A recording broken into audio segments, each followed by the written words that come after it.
Waddanka Switzerland waa waddan ku yaala bartamaha Yurub.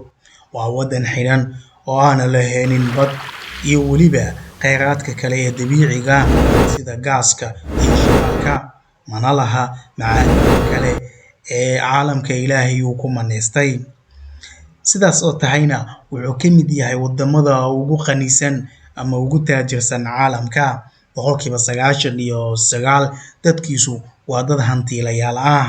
Haddaba su'aasha muhiimka ah ee la isweydiinayo waxay tahay, waddan aan lahayn kheyraad dabiici ah, macaadin iyo weliba bad toona siduu taajir ku noqday, dadkiisuna hantiile ay ku noqdeen? Su'aashaas ayaynu isku dayaynaa caawa daawadayaal inaynu ka jawaabno. Ku soo dhawaada barnaamij kale oo xiiso leh.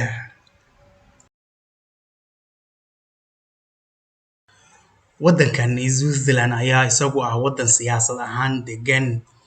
Waxaa lagu xisaabiyaa ama lagu tiriyaa waddamada adduunka loo yaqaan waddamada siyaasad ahaan aanan dhanna u janjeerin.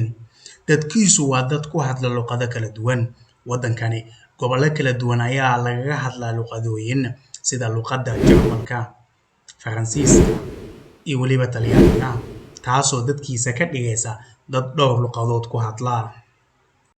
Yahanadu waxa ay sheegayaan in hantidii ugu badneed ee soo gasha waddankaasi Switzerland ay soo gashay dagaalweynihii labaad ee dunida markii uu dhammaaday. Lacag badan iyo hanti badan oo taalay bangiyada waddanka Switzerland ayaa dagaalweynihii labaad ee dunida kadib markii uu dhammaaday la waayay cid soo doonata. Dagaalweynihii labaad dunida markuu dhammaaday lana waayay dad hantidaas iyo dahabkaasi badan soo doonta, ayay dowladda waddanka Swiss-ka waxa ay go'aan ku gaartay in bangiyada waddankaasi ay la wareegaan hantidaasi iyo weliba dahabkaasi tirada badan. Taas ayayna ahayd sida ay dhaqaaliyahanadu sheegayaan hanti badan oo saas u dhigtay dhaqaalaha waddanka Swiss-ka oo iminka uu leeyahay. Waddanka waxa uu leeyahay sidoo kale warshado iyo weliba kambaniyaal waaweyn. Wuxuu ka mid yahay waddamada wax soo saarkooda ugu tayada fiican yihiin caalamka. Wuxuu sameeyaa saacadaha luksiska ah. Waxaa kaloo waddankan lagu yaqaanaa kafeyga. Boqolkiiba 95 dadka adduunka ku nool ee cabaan ee Nescafé-ga loo yaqaano.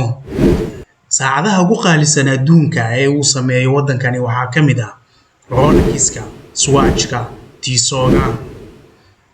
Nescafé-ga ayaa isagu wuxuu yahay midka loogu cabista badan yahay caalamka, waxaana lagu sameeyaa waddanka Swiss-ka.